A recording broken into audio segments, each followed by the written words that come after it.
Good morning, it's Saturday where are my glasses? 14th of May. Hang on, I should have known that, being it's my son's birthday yesterday. Anyway, he's got his birthday party today. Just wanted to show to you that it is actually the 14th of May. Now before I do my weigh-in, I've got something to say. There's a lot of rhyming there. So yesterday my wife bought some vegan tuna. Now I'm not really into transitional foods. I remember once a long time ago I had Linda McCartney burgers. Now the irony is when the burgers they weren't quite dry like what I remember burgers being like. They were kind of somewhere in between. They weren't quite a burger, but they were super juicy. They had these kind of chunks in them. I loved those. And then they redid the recipe and made it more like a burger, and I don't like them anymore. So I'm not actually, and never really was, a big fan of meat. Anyway, that's besides the point. So my wife bought this vegan sort of pretend tuna stuff. Now here's the bad habit, and here's why it's important to reflect on your eating. So if you beat yourself up, you rarely reflect, you kind of just beat yourself up. All right, and that doesn't help anyone. It doesn't move you forward on your journey. So what did I do? So I wanted, just making sure I don't fall over the scales, I wanted to try some of this vegan tuna just out of curiosity to see if it is anything like real tuna, or what I remember real tuna to be. It's been nearly 10 years now since I had anything like that. So I made a tuna sandwich. Now on reflection, what should I have done? Tried a bit. That is all that's needed to try and go, But what I actually did is went, I used to love vegan tuna sandwiches. So I got some freshly made bread, some thick wedges of bread, right? I got vegan mayonnaise, huge amounts of it. I did a load of sweet corn. I got that vegan tuna stuff, slathered it on really thick on my sandwich with all the mayonnaise, the sweet corn, a couple of cracks of black pepper. It was a big, thick sandwich, and I ate the whole thing.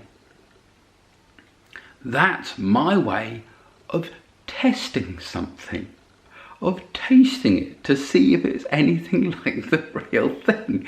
Can you see how that's probably not the best approach? So by doing that, think of the amount of calories I plugged in. But here's also the thing. About an hour and a half later, something like that, I had my first momentary depression swing. And I haven't had anything like that in a long time. Now that indicates to me very clearly that something in that sandwich had some chemical in it that my body responded to in a negative way. Now you can always tell these depression swings because there was nothing that triggered it. You weren't thinking, you probably noticed I'm a really positive, upbeat person. So if I'm thinking positively and suddenly I feel like I'm going to cry, that's chemical.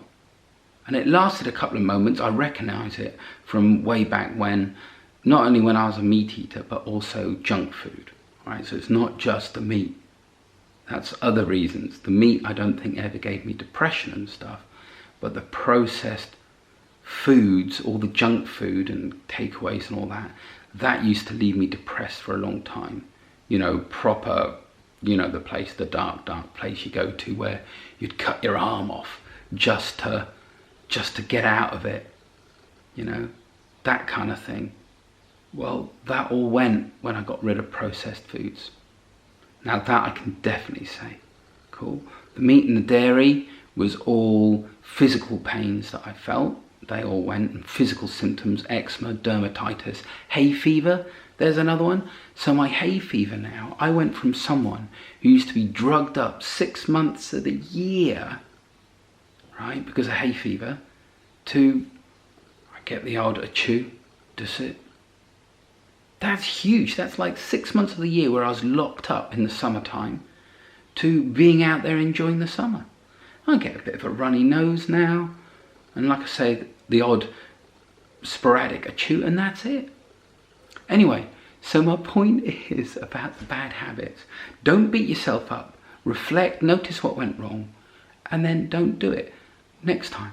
So but replace it with a new thinking for what you're going to do next time.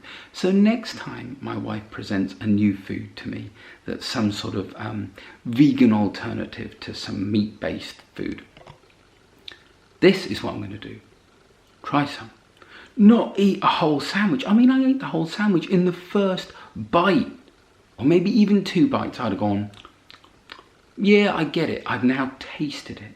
But in my mind, tasting it was eating the whole thing. Now that is not tasting it. Cool? So I just thought I'd share that with you. Let me know in the comments below. Is that something that you've ever done? You go, yeah, I'll just taste it. And you end up eating the whole thing. Now that is a bad habit, and it's a habit because I didn't think of how I was going to approach tasting it. I just did what I always used to do to taste something, which is eat a whole load of it. Interesting, right? Okay, weigh-in time. It's 14th of May. So, regardless to say, it may not be that good. But we'll see where we're at. Okay, so how cool is that? I think I've come down again. Just a snitch hit. I think it was 0.1 down on yesterday. So what I'm doing, just to remind you, eating-wise, is I'm eating a huge amount of food, but it's all about the calorie density of the food. So it's low calorie, high volume weight of food, but low calorie. So you feel stuffed all the time. I mean, if you'd said to me yesterday, yeah, the way you've eaten, because remember I had that huge sandwich, but around that, all I ate was low calorie vegetables and big amounts of them. So I felt, full, happy full, until I ate a sandwich, and then I felt that sort of stuffed, bloated full. And of course that would be the bread, the mayonnaise, that fake tuna stuff that was absolutely saturated in oil, which is another thing I try and stay away from. So, and I was farting like a trooper after that thing as well. So, won't be having that again. So that's the way in. Join me on this journey if you want, and I'll see you tomorrow.